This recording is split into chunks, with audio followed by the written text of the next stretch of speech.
It's lovely when you write something that you really just enjoy. And that was the case for the most absurd Christmas musical, Christmas Promenade musical in the world ever.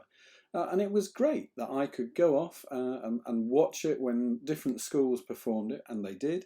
And I can remember one evening with Daisy going to a school towards Christmas, and both of us sitting there and watching and just thoroughly enjoying and being soaked up in the Christmas atmosphere. One of the groups who did it was the Winchester Youth Theatre under the directorship of Tim Ford. And there's the Carrotty Guy thing. And Tim would always do really original productions, and this was certainly no exception to that. And it came to the point that I thought, I want to do it again because it's just such a perfect Christmas entertainment.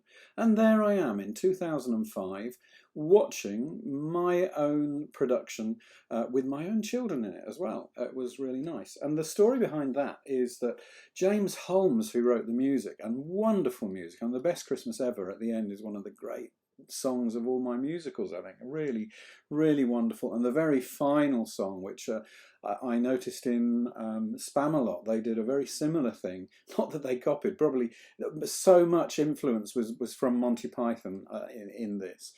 And James wrote a wonderful music score to the very final song, which was called The Final Song or something.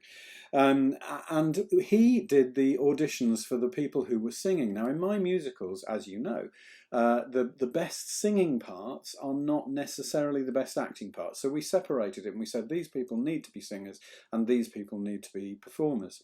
So he dealt with the singers, and one of the parts was a singing and acting part. So I needed to check at some point in the auditions that the people who were singing could act. So in two different rooms, I can remember walking into the other room, having no idea who would even have auditioned. And there on the stage, set up to sing the final, I think there were 4 people, was my Daisy, little Daisy, who I knew could sing, but I had no idea she could belt out like this. And she got the part along with Lucy Baston, who did the part as well, and just provided us with a stunning pair of performers who could alternate each night and do the performance. So all these love hearts are to represent my love for them who managed to add so much to the performance we had. And there's Mike and Gemma, who were later on to become very key people in the youth theatre, taking on their first lead roles.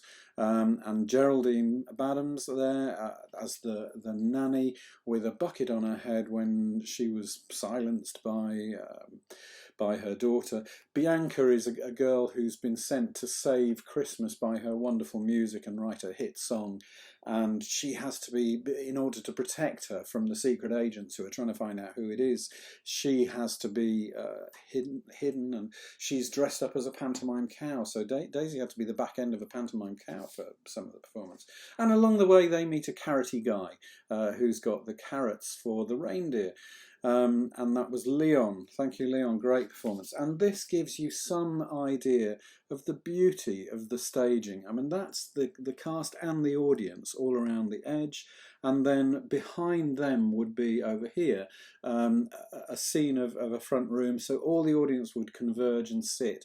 It is just the most beautiful way to direct, and something I'd visit later on when we came to do Silas Marner at Oasis. But just a perfect thing. And also Charlie was in it, working with Alex Chalk, and he and Alex in the comedy roles of the special agents got fantastic reviews. Here's a review from a local paper. This is a crazy, quirky Christmas show from a group whose energy, flair and sheer ebullience endear them to the audience.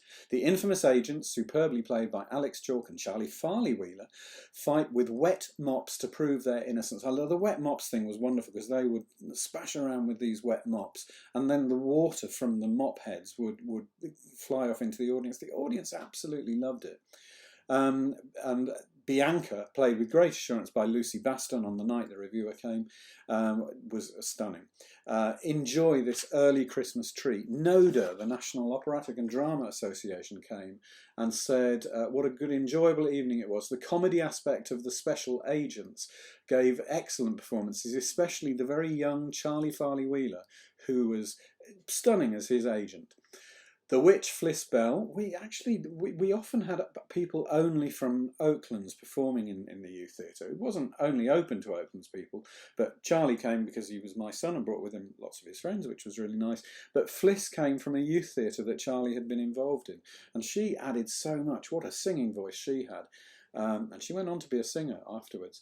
The whole show got everybody going away in the Christmas mood. I look back on the absurd Christmas musical, the most absurd Christmas promenade musical in the world ever, as one of the most beautiful things I was ever involved in, and it's why I revisited it. And I'd revisit it again in a moment.